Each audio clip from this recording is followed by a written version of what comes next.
É isso aí, olha, o Goiás parece que realmente não está numa fase nada boa, perdeu para o Vasco nos pênaltis e está eliminado da Copa do Brasil. O Goiás iniciou a partida com uma postura mais ofensiva e assustou pela primeira vez aos 4 minutos. Jefferson cobrou falta na área e obrigou Fernando Miguel à boa defesa. Depois, os donos da casa obrigaram o goleiro Cruz Maltino a mais 2 defesas em chutes de fora da área.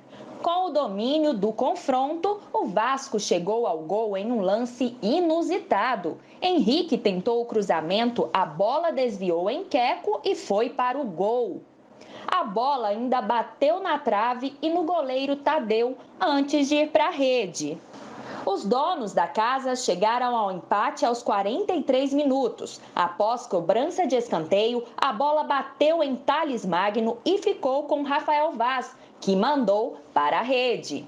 Assim, o confronto terminou igual no intervalo. No segundo tempo, o Vasco veio com outra postura e logo ficou à frente no placar. Aos 4 minutos, Martim arriscou de fora da área, a bola desviou na zaga e fez a bola encobrir Tadeu. O Goiás acordou, quase empatou aos 11 minutos. Rafael Moura aproveitou o cruzamento na área e cabeceou para a grande defesa de Fernando Miguel. A partir daí, o jogo ficou equilibrado, com as duas equipes em busca do ataque. O Goiás chegou com perigo aos 18 minutos, mais uma vez com Rafael Moura. De novo, Fernando Miguel apareceu para salvar o Vasco.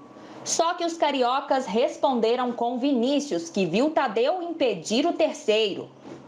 Nas penalidades, Cano, Benítez e Bruno César para os vascaínos. Já os goianos só fizeram com Rafael Vaz e Queco. O destaque foi o goleiro Fernando Miguel, que defendeu 2 cobranças. Após a derrota, o técnico Thiago Large, que estreou com derrota, promete cobrança forte e também afirmou que a equipe precisa de reforços. Sobre o trabalho implantado, ela não era grande, porque foram apenas 2 sessões de treinamento, sendo que uma sessão pós-jogo, em que não se pode dar carga, e uma sessão pré-jogo, em que também não se pode. Então, a minha expectativa ela não era muito grande em vista disso. Diferente do jogo do Clássico, em que o grupo foi comprometido e muito empenhado, e a vitória foi alcançada, hoje o adversário era mais qualificado, no meu modo de ver, e infelizmente só o empenho, só a entrega não foi suficiente. Eu acho que o grupo sabe disso, sabe que precisa de bastante melhora, sabe que precisa evoluir, e quem que estiver disposto a trabalhar forte nesse grupo para fazer um bom papel e representar bem as cores do Goiás, vai seguir com a gente, porque certamente no final do Campeonato Brasileiro a gente vai colocar o Goiás numa posição bastante importante, bastante digna, e a gente vai conseguir fazer um time que jogue. E o Thiago Largue, ele teve aí quase que uma semana inteira, então, para trabalhar, corrigir muitos erros no time do Goiás, mas o Goiás tem muita coisa para ser corrigido. O Goiás jogaria nesse final de semana com o Grêmio, mas como o Grêmio está envolvido na final do Campeonato Gaúcho, o próximo jogo do Goiás será contra o Corinthians, quarta-feira, 7h15 da noite, no Estádio da Serra. Ainda bem, né? Porque se ele pega o Grêmio agora, hein, Adolfo? Que negócio complicado. Perde uma classificação na Copa do Brasil e joga com um time grande igual o Grêmio, é um problema. Estaria lascado. Ô, gente, eu vou fazer uma pergunta para o Holmes aqui antes de falar do jogo. Foi ontem, sexta-feira, na Bandeirantes, que você e o Bruno Daniel comentaram que o Goiás folgou ontem? Folgou na sexta-feira. Não, deve folgar mesmo, Thiago, porque você tem um timaço, um elenco maravilhoso, seus batedores de pênalti, você viu, que coisa mais linda, né? Que beleza, Thiago Largue. Olha aqui, companheiro, o Goiás foi eliminado, sabe por quê? Porque o time do Goiás é fraco para o Campeonato Brasileiro. Eu vou dar uma de atrevida aqui, Mateuzinho. Vamos. Sabe aqueles pretensiosos? Sim. Que falam assim, eu não devia, mas vou ajudar. Se vocês não sabem, o elenco do Goiás é fraco. O Rafael Moura bateu um pênalti parecendo um rapaz de quase 40 anos. E você tem isso, né, He-Man? E o Marcinho? E aquele Bessa? Gente, errar pênalti faz parte. Mas a eliminação do Goiás, o Goiás deixou de ganhar 2 milhões de reais por pura incompetência dos batedores de pênalti.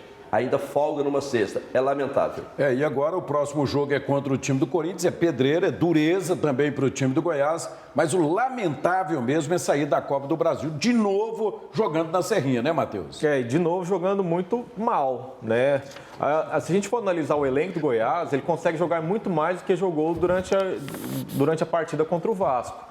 Tem que esperar pelo menos o que ele jogou contra o Atlético. É evidente que o time do Vasco hoje está mais preparado, é um time que se encaixou muito bem, é uma sensação no Campeonato Brasileiro da Série A, mas o Goiás ele foi morno, ele foi sem graça.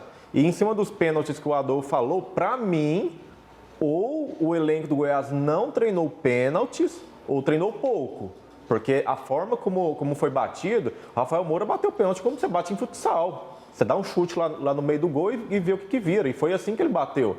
Então, foi muito mal batido as penalidades do Goiás. Consequentemente, o Goiás foi eliminado. Tem muita coisa para ser feita e, sinceramente, não acredito tanto assim no trabalho do Thiago. Mas hoje os goleiros do futebol brasileiro, principalmente os de primeira divisão, são muito bons. Né? Se o cara não cobrar bem cobrado um pênalti, ele não vai fazer. Os goleiros são bem treinados. Você, Romulo, além de mais experiente do que nós, vocês sabiam que o Holmes é mais velho do que eu, embora não pareça, ele está botando panos quentes, porque nós criticamos, eu e você, né, Matheusinho? Eu andei só em estrada asfaltada, né?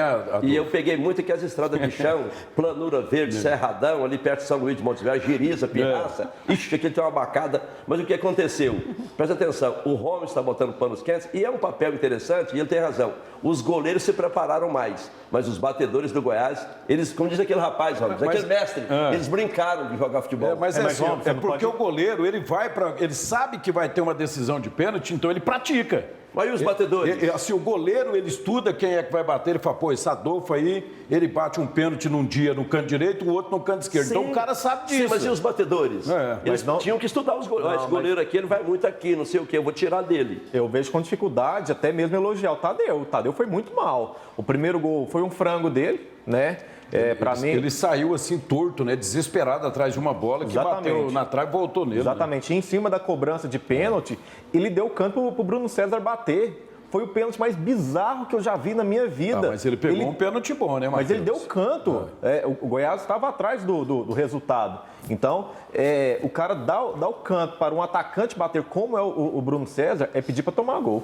Tá certo. Vamos falar de Campeonato Brasileiro, Juliana? Agora a gente vai aqui Isso, monitor, ó. Os próximos jogos, hoje, sábado, Botafogo e Inter. Se você quiser ler os próximos. Botafogo e Inter, jogaço, hein? Tem o Fluminense com o Vasco da Gama, é um clássico lá no Maracanã. O Bahia com o Palmeiras, ainda no sábado, Fortaleza e Bragantino. Aí no domingo, o São Paulo entra em campo, outro clássico, né, Juliana? Isso, São Paulo depois e Corinthians. Santos e Flamengo, Curitiba e Sport, Atlético Mineiro e Atlético Paranaense. Tá certo, Adolfo. Grandes jogos aí, hein, rapaz? Olha aqui, vamos começar nesse jogo de sábado, Botafogo e Internacional. O Inter líder e o Botafogo faz um campeonato brasileiro bom. Nosso time, né, nosso. É no Rio, não é? Isso, é lá no Engenhão. A impressão que dá, Holmes, é que os times que vão jogar fora de casa são favoritos, né? O Internacional diante da equipe do Botafogo, o Vasco também é favorito, Palmeiras contra o Bahia, o Bragantino é um jogo mais nivelado, mas também para mim é o favorito. Corinthians é favorito em cima de São Paulo, Flamengo também da mesma maneira, Sport contra o Curitiba e o Atlético Paranaense. Mas você coloca até o Bragantino como favorito, o Fortaleza veio aqui e enfiou 3 no Goiás. No Goiás, né? E depois foi lá contra o Corinthians e empatou o jogo com o Corinthians, quer dizer, o Corinthians empatou com eles. Exatamente, contra o Goiás, a equipe do Fortaleza foi muito superior, só que o Goiás estava embaixo naquele momento e a equipe do Bragantino é uma equipe muito interessante. Agora, sim, Adolfo, um outro jogo interessante que é esse Santos e Flamengo, lá na Vila. Porque o Santos faz um campeonato bom e o Flamengo está todo mundo esperando. Que hora que ele vai ser o Flamengo de 2019? O Domi. Mas tem uma lembrança para você que você vai ficar baqueado agora, Ramos. Sim. Lembra o ano passado, quando o treinador era o Jorge Jesus? Sim.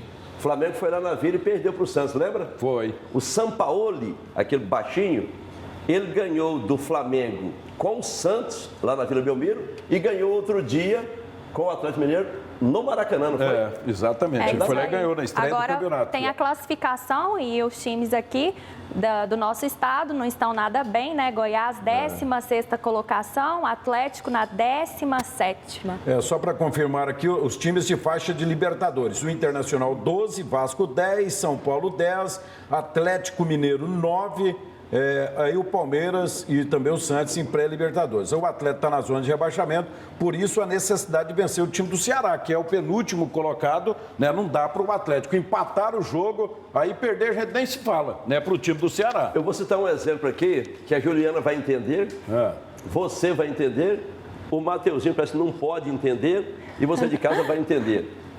O Atlético pegou o Flamengo e mandou 3-0, ok, Ramos? Brincando. É tipo assim, o rapaz que sai com a moça mais bonita de Goiânia, que é um negócio de doido. Aí ele se deu bem com ela. Aí depois ele encontrou com a brechó, elencou, aí ele viu a divininha do Clastel e não deu conta, aí ganhou do Flamengo e achou que era o melhor do mundo ou não. Mas não é verdade?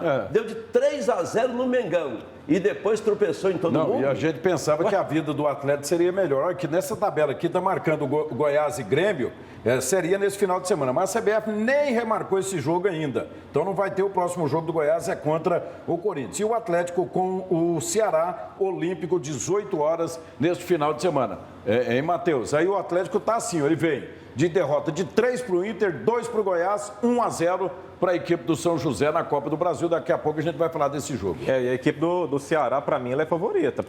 O quê? A equipe do Ceará, para mim, é favorita. Está crescendo na competição, jogou muito bem a sua Mas se o Ceará for favorito contra o Atlético aqui no Olímpico, nós vamos parar então, Matheus? Dentro da partida você vai ver que se o Atlético não tiver uma reação dentro de campo, fazer algo que não fez ainda na competição, com exceção, claro, do jogo contra o Flamengo, o Ceará é o favorito contra o Atlético. E daqui a pouco, Matheusinho, com esse cabelo de reco dele, se esse Ceará ganhar, nós estamos lascados nas nossas rádios e depois aqui no próximo sábado. Depois no próximo sábado ele vai falar, eu falei. Ele vai conversar. Não, mas Adolfo, o duro da vida é quando o cara olha pra você e fala, eu te falei. Eu avisei. Mas o que coloca o Atlético como favorito? Ninguém falou que ele é. Ele é favorito?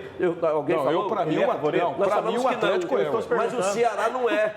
É empate? Jogo para empate? O jogo equilibrado, lindo. Não, para mim o Atlético é favorito. Ele joga em casa, vai jogar num campo que ele joga bem. E o Atlético precisa voltar a jogar bola, né? Jogar a bola do começo do ano, jogar a bola que jogou com o Flamengo e até a bola que jogou com o Sport. Ele precisa voltar. Detalhe que a gente mas se o Atlético não ganhar do Ceará, aí o Mancini, o treinador, cai. Eu também acho. A gente vai ter muito tempo para falar do Atlético. No próximo bloco, a gente volta com o Atlético e agora a gente dá uma pequena pausa e já estamos de volta.